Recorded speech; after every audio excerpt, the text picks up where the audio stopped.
stand and let us pray. Mr. Russell, pwede mo ba pangalan sa pananalangin? In the name of the Father, the Son, and the Holy Spirit, and praise be the name of our Lord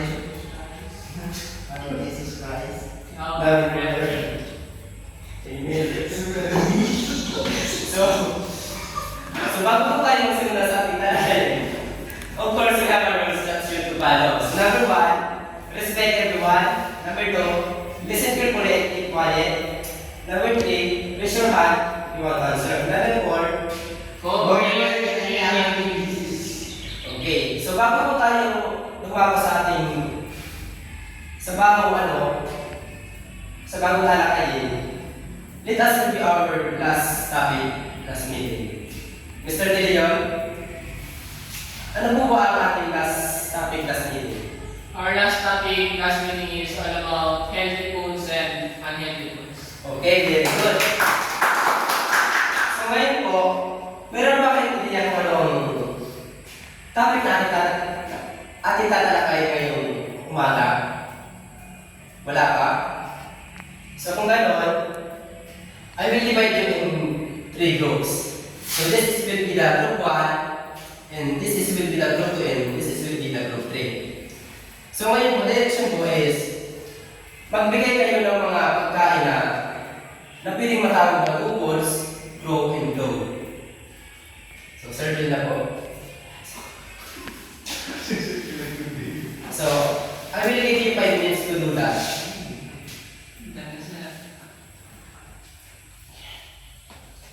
Done na po? Okay, very good.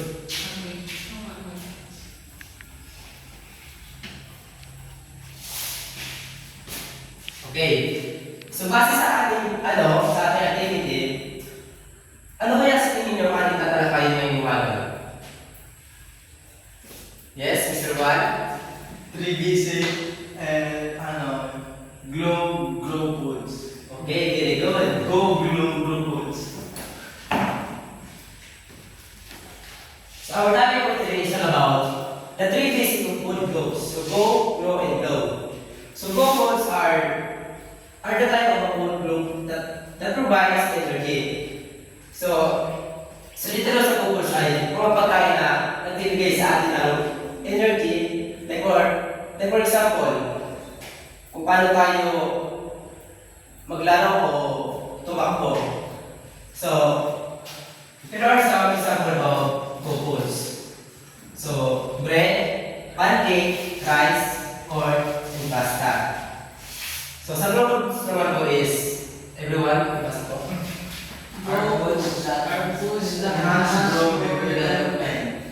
So dyan naman po sa grow foods ay mga pagkain na nadaragdag lang sa kuyang malaki o sa development sa kuyang hawak. So this is the example of grow foods. Makibasa po, everyone. Meat, fish, egg, nuts.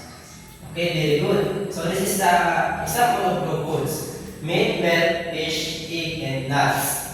So sa grow foods naman po is Group foods are foods that enhance our quality and improve our skill. This food rich in vitamin and nutrition for good development of iron and skin. okay, very good. So yan naman po sa grow foods ay kumbaga natutulungan ng ating skin na maging mabuti o yes. So this is the example of grow foods. Tomato, Carrots. squash, carrots, and grapes, broccoli. So alam niyo ba guys na, Sige na, ikat na sa... So alam niyo ba na, ang bawat pagkain ito ay, halimbawa sa glucose, ito ay mayaman sa carbohydrates. At ang glucose naman ay mayaman sa protein, at ang glucose ay mayaman sa vitamins and minerals. That's